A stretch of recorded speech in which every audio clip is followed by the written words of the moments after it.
Han Solo, left, and Chewbacca share a quiet moment. Lucasfilm Limited. By Ed Simkus. More content now.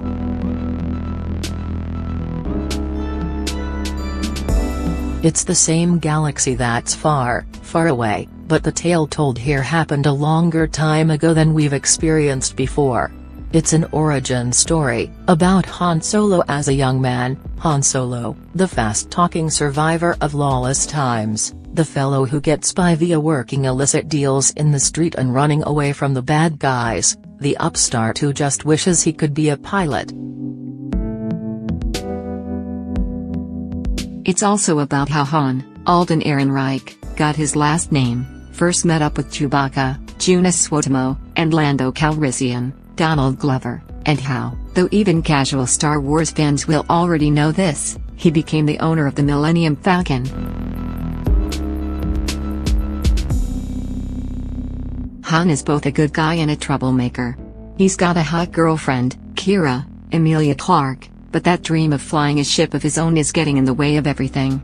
Some lifestyle changes lead him to doing some military duty in, of all places, the Imperial Army. But his unruly behavior puts him on the path to still more strife, and at one point his captors are told by their commander, "Feed him to the beast."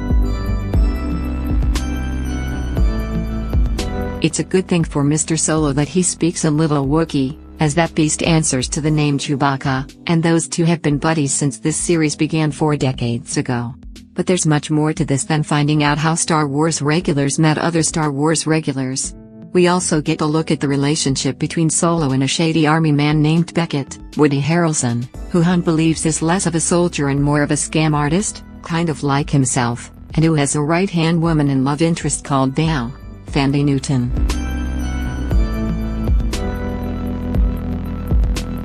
Here's a one-sentence spoiler that's actually okay to read. Solo is right about Beckett, who works for the nasty and vicious Dryden Bowe, Paul Bettany, who, as is the case with so many villains, also works for someone. And even though Kira vanishes for a while, it won't surprise anyone that she returns. Come on, she's played by Daenerys Targaryen. Did you think this would be a walk-on part? What we get here is big, fast action accompanied by a loud, symphonic soundtrack, by John Powell, who contributes some original music and adapts some of John Williams' familiar work. There will be no mistaking that this is a part of the Star Wars family. But even though it achieves some greatness, as in a terrifically edited train heist in a mountain setting, and in the dashing, swagger-filled performance of Lando Calrissian by Donald Glover, there's also something of a cookie-cutter feel to it.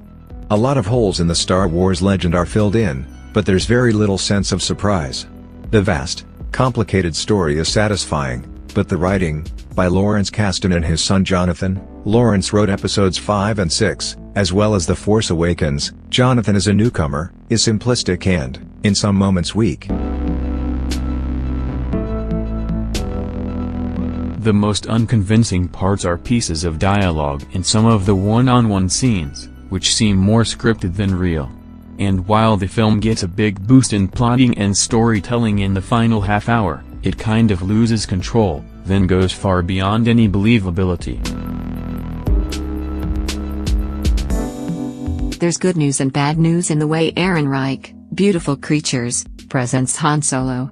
Wisely, he doesn't even give a hint of an attempt at channeling Harrison Ford. But though his Solo is good-humored, likable, and easy with a smile, he's a little too deliberate in his line delivery. Translated, you can see him acting. But, you know, it's a Star Wars movie.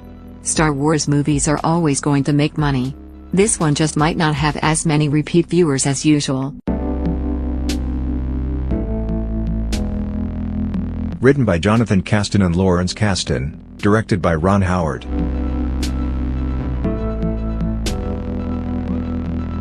With Alden Ehrenreich, Woody Harrelson, Emilia Clarke, Joonas Suotamo, Donald Glover.